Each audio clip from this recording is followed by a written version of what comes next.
कुंडली विधानसभा के नतीजे आ चुके हैं और बीजेपी की ओर से केदार गुप्ता की जीत हुई है। वहीं पे महागठबंधन की ओर से जदयू के जो उम्मीदवार थे मनोज कुशवाहा, उनकी करारी हार हुई है। लगभग 3000 प्लस वोटों से उनकी हार हुई है। और इस वक्त हम जदयू कार्यालय में मौजूद है। आप देख सकते हैं जदयू कार्यालय की स्थिति। लेकिन जिस वक्त लगातार वो बढ़त बनाए हुए थे, यहाँ हलचल देखने को मिल रही थी। लेकिन जैसे ही उनकी हार हुई है, यहाँ पे हलचल बंद हो गई है। पूरा सन्नाटा पसरा हुआ है। यहाँ पे देख सकते हैं कोई भी कार्यकर्ता अब नज़र नहीं आ रहे हैं। लेकिन जिस तरह से हार हुई है, कहीं ना कहीं बीजेपी की ओर से जो कहा जा रहा था कि नीतीश कुमार का जनाधार समाप्त हो गया है, वो 1000 वोट लाने लायक भी नहीं है। लेकिन वही अब सच साबित होते नज़र आ रहा है। गोपालगंज में जिस तरह से हार हुई थी, लगातार महागठबंधन AIMIM के उम्मीदवार के ऊपर ये ठिकरा फोड़ रही थी, ओबीसी की पार्टी के ऊपर ठिकरा फोड़ रही थी। लेकिन इस बार जिस तरह से उनकी हार हुई है, इसको लेकर के वो क्या कुछ कहेंगे। लेकिन इस वक्त हम जदयू कार्यालय में मौजूद हैं। सन्नाटा पूरी तरह पसरा हुआ है, कोई भी कार्यकर्ता नज़र नहीं आ रहे हैं। वहीं बीजेपी कार्यालय में आपने देखा किस तरह से लोग जश्न में डूबे हुए हैं, नारे लगा रहे हैं।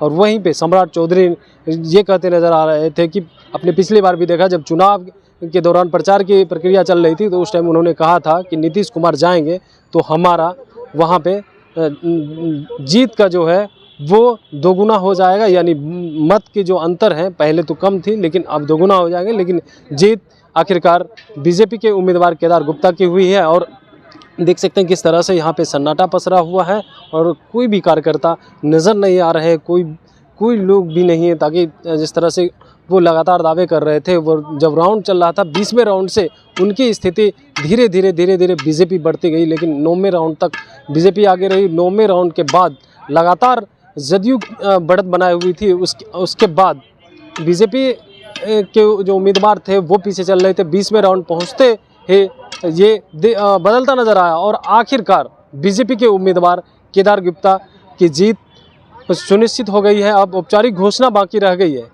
लेकिन जो तेजस्वी यादव हो, नीतीश कुमार जिस तरह से जनसभा करने पहुंचे थे, रैली करने पहुंचे थे, तो कहीं ना कहीं जनता में कुछ नाराज़गी जरूर रही होगी। जिस तरह से ये करारी हार देखने को मिली है, इसको लेकर के कि अब क्या कुछ जदयू की ओर से निकल के आता है, महागठबंधन की ओर से निकल के आता है। लेकिन बीजेपी जिस तरह से कह रही थी लगातार कि तमाम 8 पार्टियाँ हैं और अकेली बीजेपी लड़ रही है और जीत भी बीजेपी की हुई है।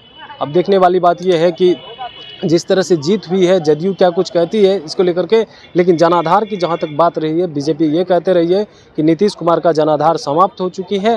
और क्या यही हो रहा है क्या कि जनाधार उनकी नहीं रही है। और इस वक्त देख सकते हैं किस तरह से सन्नाटा पसरा हुआ है, कोई भी कार्यकर्ता नज़र नहीं आ रहे थे।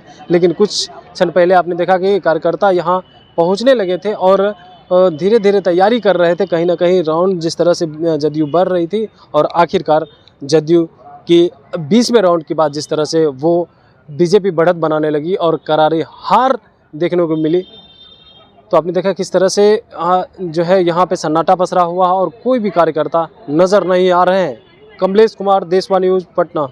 सिर्फ खबर दिखाना देशवा न्यूज का मकसद नहीं। देशवा न्यूज की कोशिश है कि समाज की सूरत बदलनी चाहिए। देशवा न्यूज पर वीडियो देखने के लिए लाइक करें, सब्सक्राइब करें, साथ ही बेल आइकन दबाना न भूलें।